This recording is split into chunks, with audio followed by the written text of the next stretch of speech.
Welcome to Rooster Radio, a broadcast dedicated to supporting and promoting local artists in the Gaston County and surrounding areas.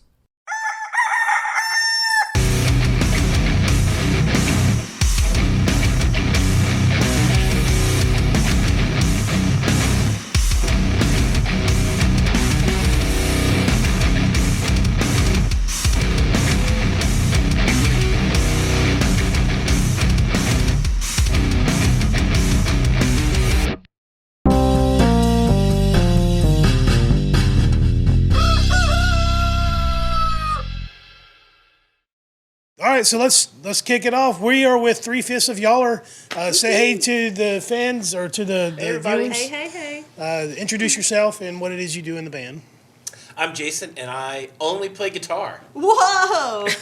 I'm Galaxy. I only sing. I'm Kim, and I only play drums and sing backup. Yeah, you do two things. You play ukulele on one song.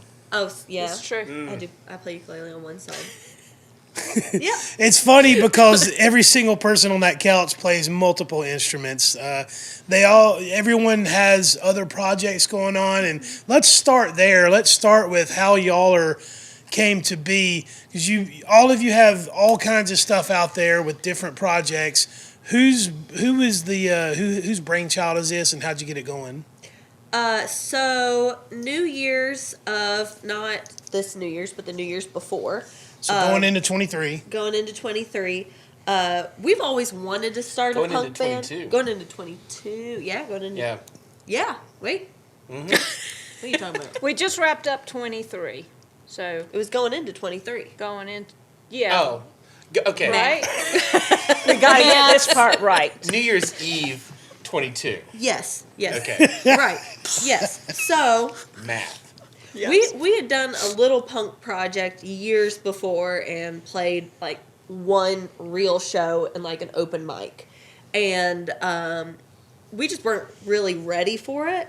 And we've been playing with the Dancing Fleas for over 10 years now, and you specifically have super grown as an instrumentalist, just picking up Thanks. a bajillion instruments. You know, I've gotten real good at ukulele, but you've just picked up everything and added it to the Fleas in a way that I think has made you a really well-rounded musician. Yeah, thank you. And Marcos, who does all the booking at Barley's in Spindale, was talking to us one day and just said, "You guys have a punk band, right?" I think we just said yes. 'Cause that's how we do. That's Gets our us in trouble. attitude in a lot of directions. We said yes, and he said, "Do you want to play a punk showcase on New Year's Eve?" And we said yes. And this was probably like September roundabout. Right, probably. And so we were like, all right, let's put together a band and try to work up a set for this show and not let anybody know that we didn't already have it. And we had already been scouting Kim a little bit. How did you know Kim? Or did you know Kim before this? I saw her play at Recycle, and people told me, hey, you got to go check out Kim's show. And I was like, okay, Kim, and I checked out the show, and it was great. I really enjoyed the show a lot, and talked to her after the show and told her that we were going to be friends. And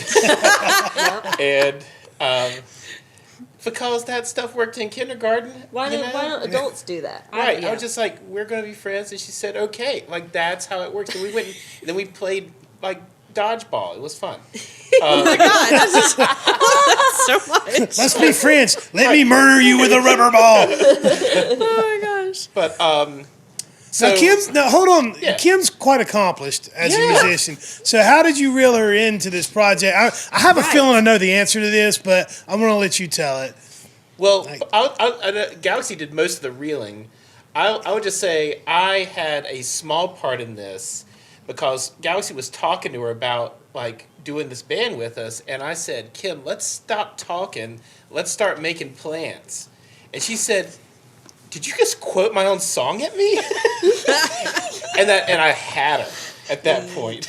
Like, nice. Score. He did. He put it on. Yeah, I mean, Kim's project, she typically plays guitar, but once we found out she played drums, we were like, hey, we need a drummer. And we're also looking for a bassist. And Kim was like, well, my husband is a bassist. We were like, score. Yes. 2 for 1. 2-for-1 deal. Yeah. Now, Kim, what were you doing at the time? Like, were you just doing your solo stuff at the moment, or? As far as music, yeah. Yeah, I had not played drums since moving back from Atlanta. The last time I had played my drum kit was in 2019 in Atlanta. Okay, so you're 3 years removed from Yeah. playing drums or anything. Did you just sit down and just go at it with them, or did you do a little practicing to work up to it? Like, how did that work? No, we got together and played through some stuff. And yeah, it's like riding a bike. It's like, if you haven't ridden a bike in a while, you might not be able to get on and ride for 10 miles. Like, Yeah. but yeah, I was actually kind of surprised because I was wondering, like, well, God, I haven't played in like 3 years. But I feel like I'm a better drummer now, and I think breaks can be really helpful. I think I appreciate it a lot more now after not doing it for a few years. Right. Yeah. Now, you've got 3 months to write songs for a set. Did y'all say, screw it, we're just going to do some covers? Or were you like, no, we're going to make some original music for this show? We performed with many covers and one original that Okay. night. We probably already had some stuff in the works for more, but we had one confident original. And a lot of our covers were picked from that initial meeting where we said, all right, we're going to get together and play some songs. What songs do we want to play? So everybody kind of pitched a cover that they would like to play. And we figured that way we would kind of find our sound by, we all like alternative music, but different spheres of that. So we said, all right, everybody's going to bring a song. That way we learn what everybody likes. We learn what we're good at. We can kind of find our sound, and then we'll start writing from there, which I think was a really good way to get started. Yeah, what's really fun about you guys is yes, you are a punk band in the traditional sense of the word, but there's a little bit of like, 90s alternative vibe going there. You can hear all the different influence in your music because it's like, punk is punk, right? It's not, I don't want to say this, I don't want to rub anyone the wrong way by saying it's not hard to do punk music, right? It's Right. But to do it original is really hard because so much punk music follows that same, beat signature. Right. And what you guys do is fresh, but it sounds old school. Does that make sense? You know what I mean? Like, Yeah. It does give me that feeling of being a teenager in the 90s discovering Yeah, new because music. it's not just the punk, it's a little bit alternative, and then there's that little dash of ska that's just thrown in there. That was why I was like, Yeah, who's the when I saw reggae y'all, fan? I love that. Well, definitely Galaxy and I are into old school reggae. Zach is on tour with a ska band right now. So he's in Florida playing with a ska band. And horns, he plays mostly jazz, but he definitely can turn on that side of things a little bit.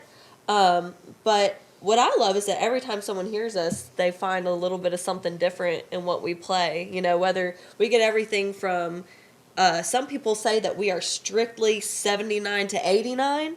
And some people say that we're going into the 90s, and then some people are like, oh, no, it's like 2000s alternative. I think that our album that we're cutting now has a little bit of 2000s just in the way that we recorded it, which is interesting because I don't know that we captured that as much live. But I love that. I love that everybody, they're like, they can't put us in a box. And so our box is like actually huge, with a lot of different things piecing It's it a together. hexagon.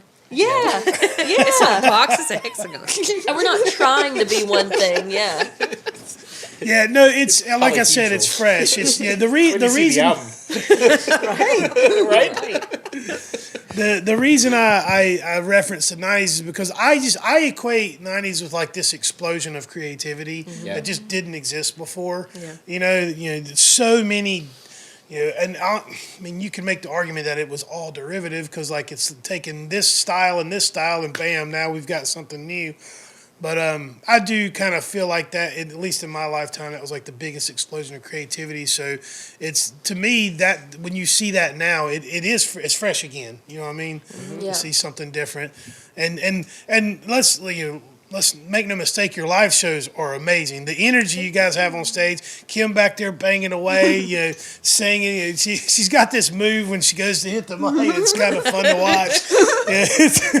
You're just so much fun to watch live, which, you can say the same thing about the Dancing Fleas, really, really fun live show. And it's very, very clear that you're having the time of your life up there. And that's so infectious. Aww. So infectious.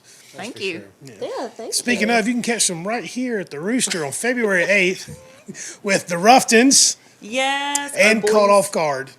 We're really looking forward to that show. That's going to be a really fun show. Fun night of punk rock. Yes. We'll have some limited edition merch, so you don't want to miss that show because we will have a Yaller Rufton collab of merch that you will only be able to get that night. So if you want it, you better come get it. And once it's gone, it's gone. We're not reprinting them. Do you make any big boy sizes?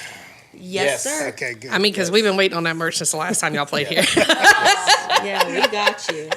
Yeah, we did give them a bit of a hard time last time they were here for not having our sizes. Some We merch. got you. We're gonna reprint some shirts. Our first run, we're trying to run out of them. We have some other stuff in the works, but this specific show will be some new stuff, some limited edition stuff. So yeah, you'll want to come out and get it because once it's gone, it's gone. Nice. So let me dig a little bit with you guys being a father-daughter duo. You're in two different bands together. I'm going to go out on a limb and assume that Galaxy, your house was just full of music growing up. At what point did y'all come to a realization that y'all should work together, play together? How did that get going? The ukulele store, yeah. So we were in Shelby Music, I think, to get stuff for me for orchestra. I think so. I played violin in middle school and high school, but nothing impressive. And we were there probably to get rosin or a bow or something, and they had these real cute ukuleles on display that were cheap kala ukuleles in bright colors, and there's a little sign next to it that said Shelby Ukulele Club first meeting next week. And I turned to him and said, "We're the type of people that would be in a ukulele club."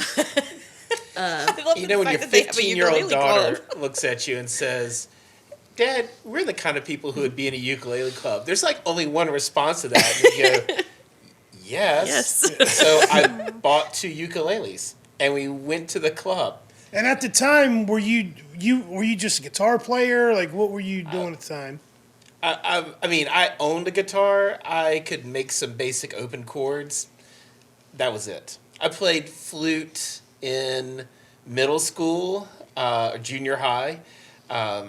I tried to play bass in high school, but never took a lesson, never played with a band, just had a bass till I cranked the amp up too loud and cracked the speaker cone, and then I didn't have a bass anymore. So that was my entire music experience. I had not really ever played instruments.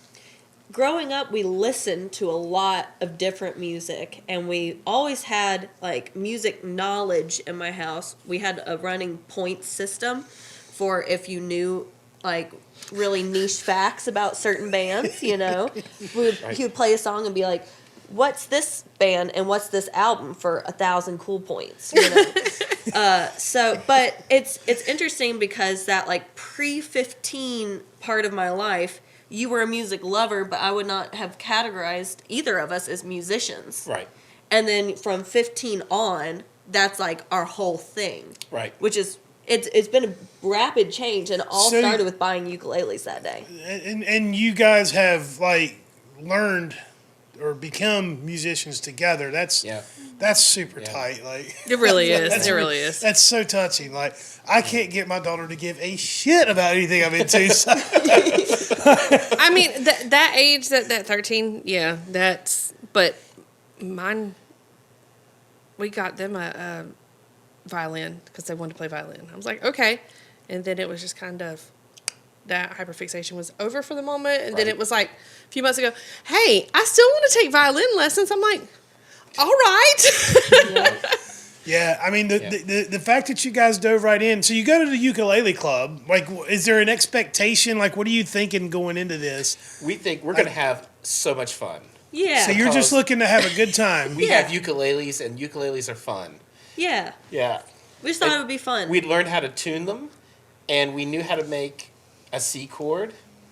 Yeah, we knew we had done some YouTube preparation, but I did know I took YouTube. like probably 6 guitar lessons in middle school before I moved on from that interest.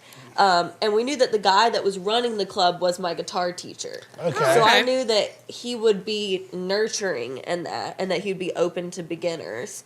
And that club is now the Dancing Fleece. Oh, Okay. The original origin members, story. there's Right? there's only a couple members left over from 3. that 3. Yeah, it's you, me, and Laura. Yeah. And other people have come and gone, and some of those people still will come back to our shows or come and jam with us and stuff. But that, like Laura was at that meeting, and the 3 of us have stuck with it all these years. And Stan came and sat in because his son was in the group, and so Mayor Anthony, the first time I ever met him, he was playing guitar with us, just jamming at Shelby Ukulele Club, and I played a ukulele song about going to the beach and smoking pot.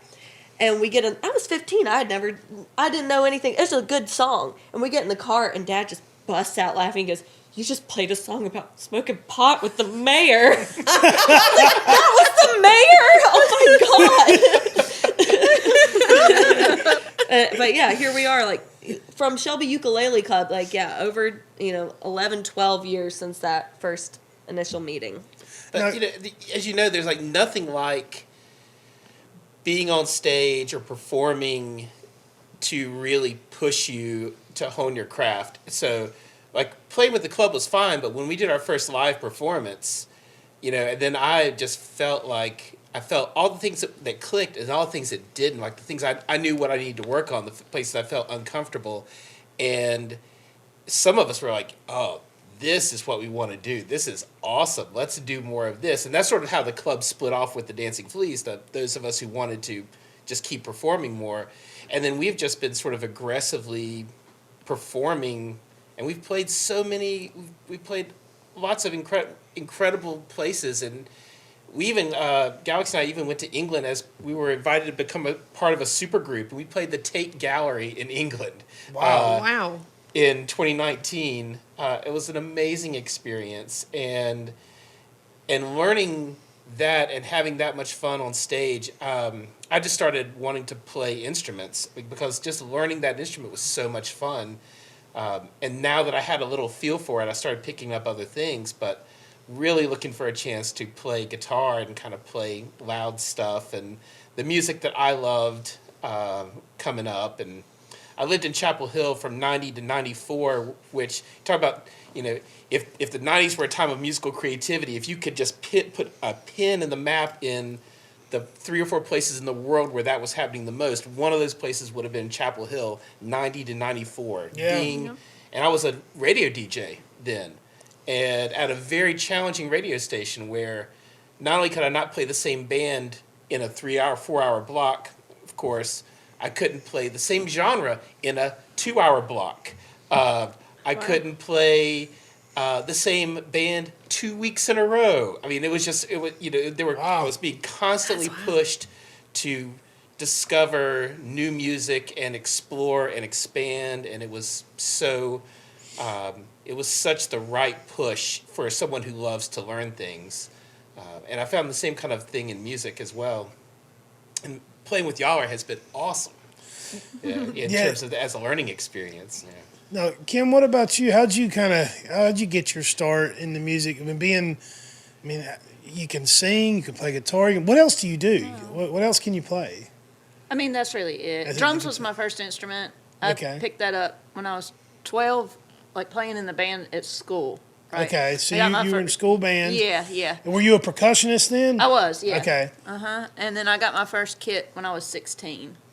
and I learned to play from playing along with songs, but mainly my favorite was Bon Jovi, "Born to Be My Baby." He's a good drummer. Is that a great Baby riff? reference. I know, baby riff. But I was gonna ask you like who were your influences growing up, and you just went ahead and dated yourself. Chico Torres back then, yeah. And I mean that was late '80s. So that was, I had never heard of anything at that point that wasn't on like mainstream radio. Right. I did not even know that there was like another existence of music that wasn't just like on the radio. Like college radio, you mean, like or underground? I mean, I didn't know. I was completely unaware of any of that. Loved music, but it was very just limited to top 40. I think stuff. a lot of us had that experience. Yeah, Actually, I when mean, you're a kid, maybe. Yeah, well, I mean that's definitely like a thing that like our generation does not share with today's generation. Right. Like- Well, yeah, and I guess it's because a lot of that's because of the '90s, because alternative became mainstream. Yes. Right. Yeah. But yeah, anyway, that was my first love. Really, was playing drums, and after I got my kit, I just stuck with it. And then when I went to college at UNCW, that's when I started playing in bands, and that's when I met Mark and joined. What made you pick up a guitar? So actually, other songwriters. So when I moved to Atlanta, I fell in with a couple of songwriters. I had always played kind of like noisy rock music on the drums, but just by chance, I met a couple of singer-songwriters and started playing with them in Atlanta. A guy, he's kind of got like a rotating collection of bandmates. He calls it Chickens and Pigs. A great writer. His name's Jeff Evans. I started playing with him, and then I started playing with a good friend of mine, Mary O.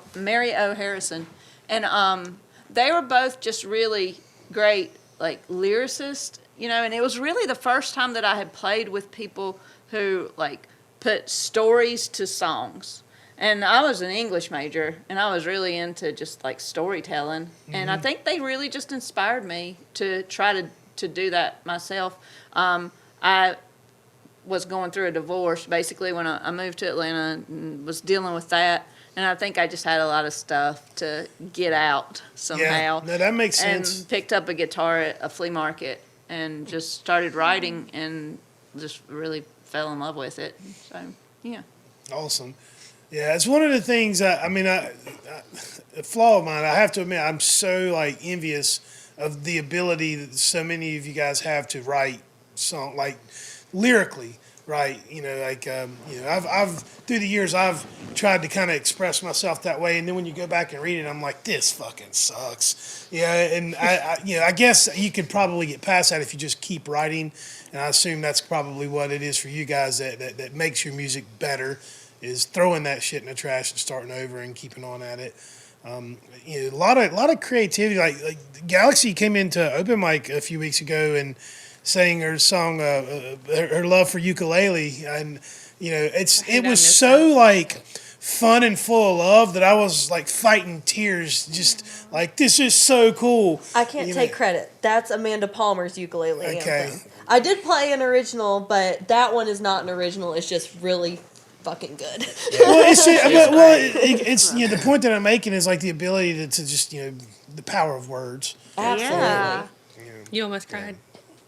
I was choked up. I was like, this is so good. I get choked up at that song too. Yeah, Yeah. I mean, If I had been here that night, I probably would have been too. Yeah, I probably would have well, actually yeah. been crying. Me too.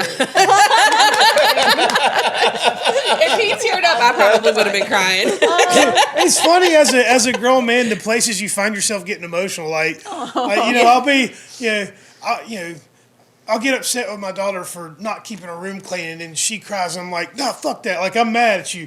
But then I'm sitting there watching a movie, some stupid movie, and some emotion. Like the music starts welling up. Yeah, and the you're music like, what and is everything wrong go with hand in me? hand. No, I feel Why you. is this the thing that gets me? Yeah. Yeah. Yeah, writing songs. I mean, I'm sitting between two English majors, and so I mean that I get nervous definitely about my lyricism, and I have had to push myself. I think the big thing was the first song I wrote for the Dancing Fleas. There's still whole verses that make me cringe every time I perform it because I just don't think it's any good. But when I finished it, I pushed myself and I said, I need to finish this song and perform it, or I'm never going to write another song. If I don't just bite the bullet and have it out there, then I'm not going to be able to ever write anything better than it either. So I think that it's super vulnerable to put your own words out there. And I think Kim is such a badass for doing it for so long, because that's huge, and it is a wonderful outlet. It is. But one thing I've learned about myself, though, is I've used art for that outlet for so long. I mean, like, my mom still talks about how when I was a kid, like, just comparing me and my younger brother. If my younger brother came home, had a hard day at school, he instantly wanted to talk to my mom about it. If I came home, she could just kind of tell, and she'd be like, what's wrong? Nothing. I go in my room, and I, like, write poetry, or I make art, and it's a wonderful thing. There are so many worse things I could have done, you know, with, like, I mean, some people, they go to, like, alcohol or, you know, even, I don't know, like, really bad things because they've got all this stuff in that they don't know what to do with, right? But maybe because of just my schooling, because I'm in grad school to become a counselor, I've noticed about myself, I think I leaned on that for so long that, like, I didn't really, like, open up to people through just conversations. It's like I can sing about it. Have you always been a little standoffish in social situations? Standoffish. I hope not, but maybe. I was really, really shy when I was a kid, you know? And so I only recently have kind of figured that out about myself. And what's funny is I don't write as many songs now that I just talk to people. I still love to write songs, and I do. I mean, I wrote a couple songs the other day, but in general, I think that's the therapeutic aspect of art is.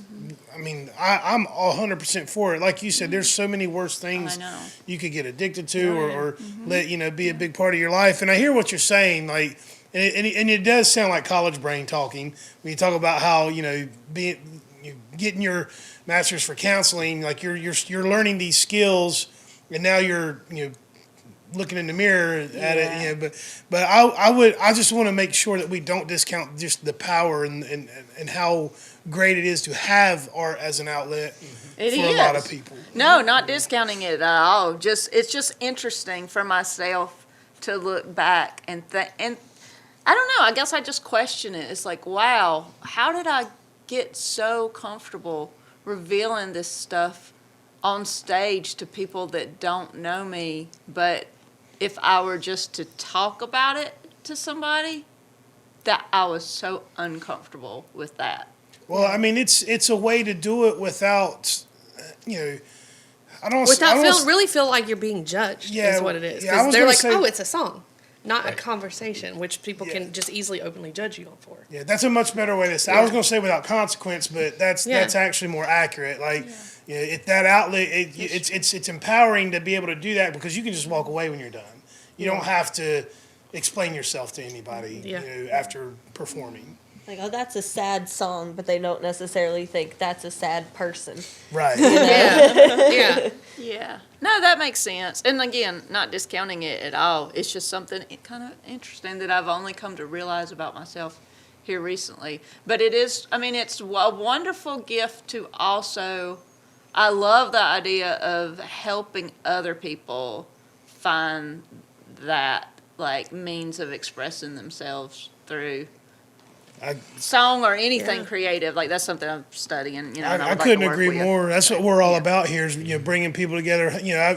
We get to see it unfold almost on a weekly basis. The twinkle in somebody's eye or the fire come back to somebody that hasn't done it in a while, and they come to open mic, and next thing you know, they started a new band, and it's living in this world is so rewarding. Yeah. It really is. I've never been that talented at music, but being able to surround myself with creatives like this, it's really kind of, for me, it's kind of helped me work through, some of the insecurities I have. If it wasn't for writing songs and being able to be in a band, I'd probably be in jail right now. I'm just saying. I would have hurt somebody. Yeah. Well, Gal- Yeah. Well, what about you guys? Do you find? I mean, is there a therapeutic aspect with music for you guys? I mean, because up until Galaxy was 15, it was just something you were a consumer of. Yeah. And now that you're a producer of that, are you finding yourself viewing it in any kind of different light? Definitely. Yeah. Yeah, we went to a lot of shows together, and I think we both knew that was like super important to be there for the making of it, even when we weren't making it ourselves. But going to shows was definitely an outlet. It was therapeutic, I would say, completely. We used to go to so many shows. Yeah. Like 30 or 40 a year, probably. We get on a certain genre kick. Like, there's a summer that we went to all metal shows. Right. That's not even like our wow. top genre at all. Right. But we're like, there's a bunch of good metal bands coming around. Let's go see all of them. You sound like my wife and I did that before we opened this place. Every year, 30, 40 shows a year. Yeah, and I mean, we were,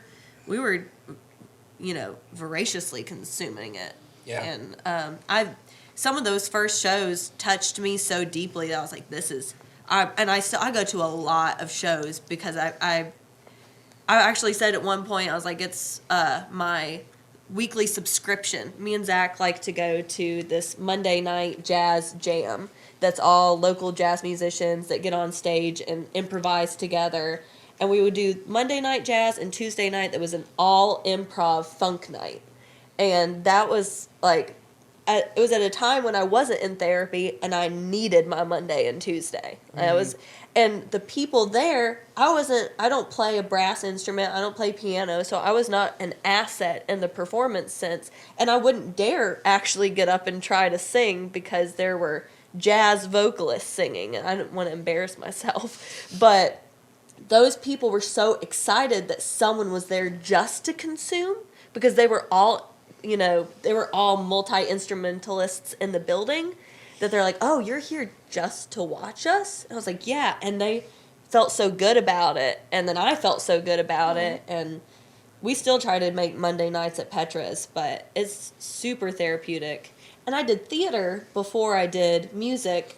And once I realized that playing with the fleas gave me that same feeling I got from performing theater, I was like, I have to perform in some capacity. Like, there's no, as an adult, I have to do it. Now that high school theater is ending, it is a necessity for me to be performing in some capacity. So, very therapeutic.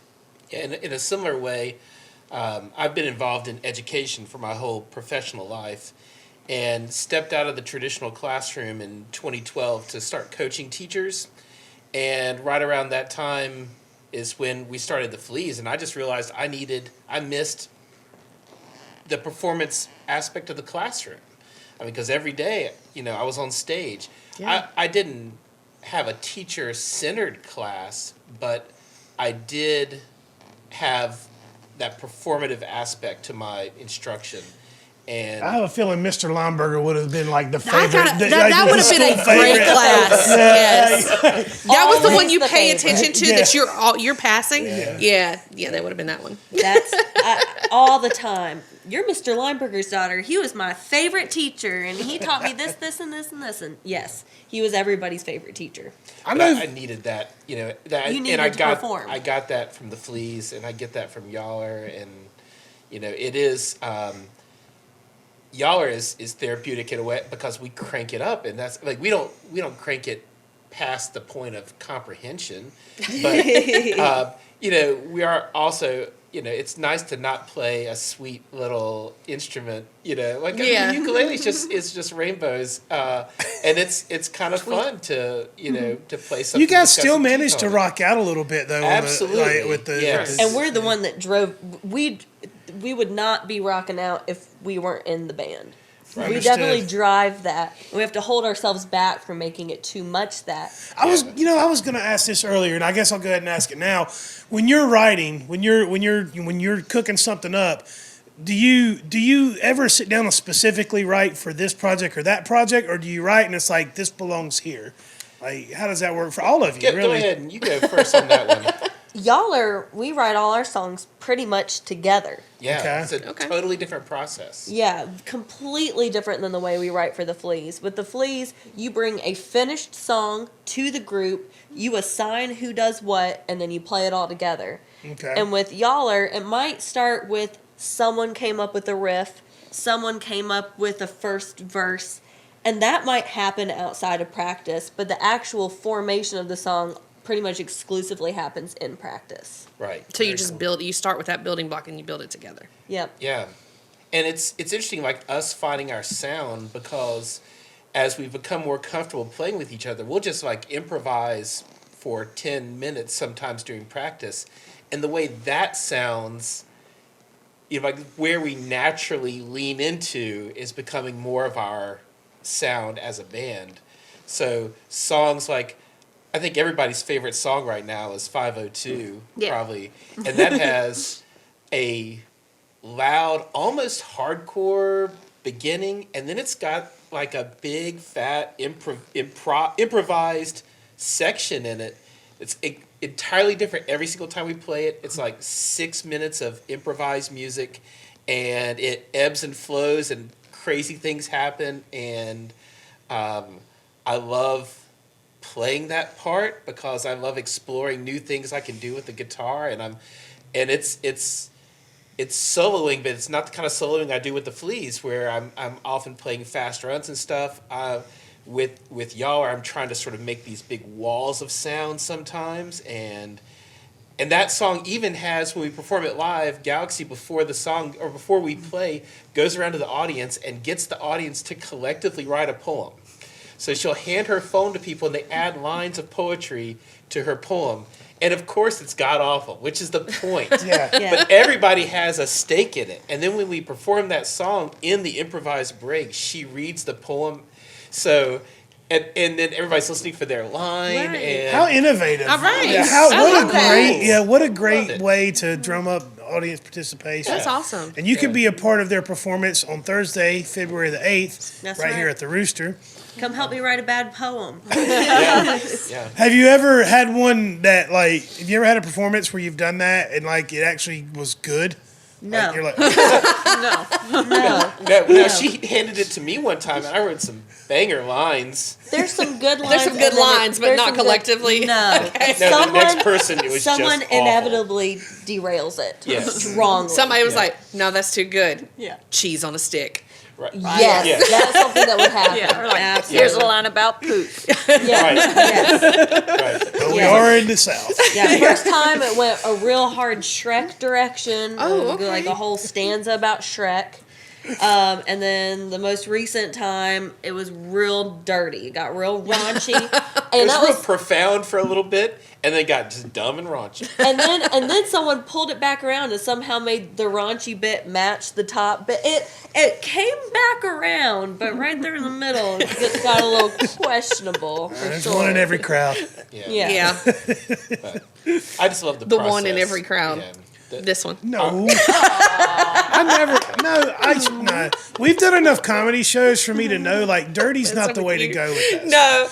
No, Like we've done improv here, and we got another improv show coming up soon. But like a lot of people want to go straight to the dirty. It's Oh, like yeah. it's way more fun to not do that. yeah. Yeah. Yeah. Yeah, If it's, it's- clever, you don't have to be dirty or offensive. You can be Correct. silly without being dirty. Yeah. Yeah, and silly messing is with fun. Like anyone that wonders, like anyone that questions the success of guys like Adam Sandler, don't understand just how awesome silly is. Because silly appeals to everybody. Yeah. Silly appeals to the kids, it appeals Yeah. to the Yeah. grown-ups, and it even appeals to the grandparents. Yeah. Like silly is fun. Yeah. So what I do now professionally is travel around the state and train teachers, and this is part of my message.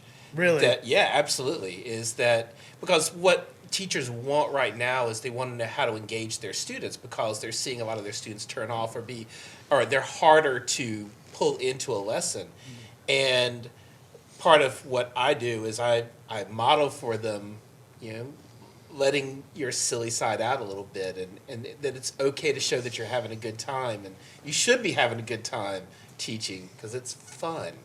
Yeah. That's And awesome. if you can make learning fun for a kid, you've changed their life. Like Yeah. you've made their life better. Absolutely. All of my favorite teachers growing up were the silly ones. We're the lively ones. Mine, Yeah. one of my favorite high school English teachers. He was 6'7", and if he saw somebody not paying attention, he would jump on top of his desk and start the lesson right from there. Wow. Oh, I love that. And then all you would hear was "Kavunk," and that got your attention. Him Sure, landing yeah. on his desk, Absolutely. Ugh. Yeah. and I'm like, "Who wasn't paying attention?" Now I'm looking around. Who's he looking at? Yes. Yep. Yeah. Wow. Awesome.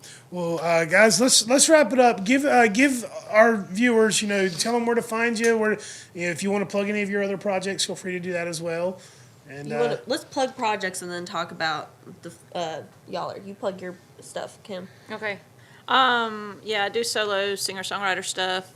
I don't know how soon this will be out, but I'm playing here on February 1st. that's right. I'm doing a round with my good friend Rick Spreitzer, and Jackson Harden is going to be our guest, and they're both amazing people and amazing writers.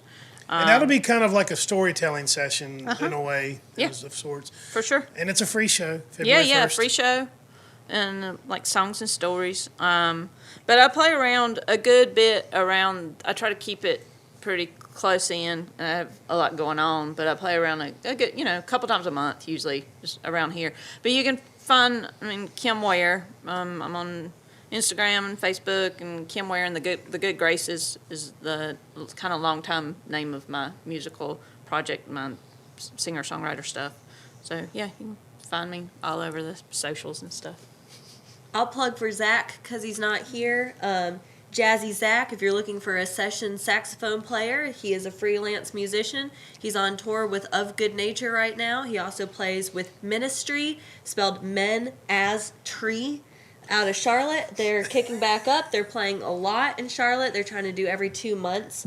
So check them out. And Metaphonia out of Boone. Those are his kind of like original music projects. You want to plug Fleas?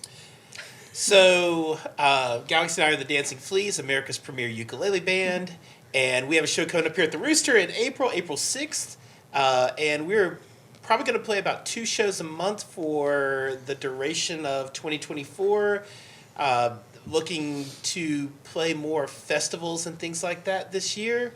So if you're looking for somebody to play your music festival, get in touch with the Dancing Fleas. We put on a super fun, high energy, family-friendly show that everyone loves. And Galaxy and I are also in a duet called Spaceport Floozies. And we have a show coming up at Gaston Poorhouse. All Yeah, right. Can't remember the date, but yeah, we'll be playing at Gaston Poorhouse. We're looking for other opportunities, and we're coining it as soft music for punk rockers. Yeah. And what about Yaller? What's coming up for Yaller? We got lots of shows. We got 4 shows in February, but we're really pumped to be playing with the Ruftons right here on February 8th. You can find all of our upcoming stuff at Yaller on Facebook and Yaller with periods as the apostrophes on Instagram. It is a colloquial super contraction for you all are. So it's like you would think. It's like y'all are pretty good. Y'all are a lot of fun. Y'all are going to buy a t-shirt. Tell me that you're from the South without telling me you're from the South. Right. and Y'all are from the South. right. And my favorite thing, because people love to say y'allry, because it's R-E. And then they'll say, like, what's y'all's band name? I can't. Is it y'allry? I don't know, but y'all are pretty good. And I'm like, you just said it. But yeah, that's us. You can find us on all the things. We got some stuff up on YouTube. And we have an album coming out in question mark time. It is called First Edition, and it is basically like our first 6 songs and a little bit of bonus content.